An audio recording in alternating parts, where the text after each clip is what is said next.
Hello everyone! In this video, I'll tell 3 ways why not giving rats sawdust in cages.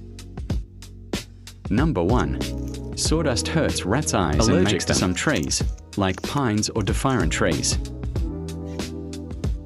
Number 2. Some shorter rats don't need to breathe if they fall into the sawdust pit. Any rats could make them breathe hard. Number 3. Sawdust can cause breathing problems.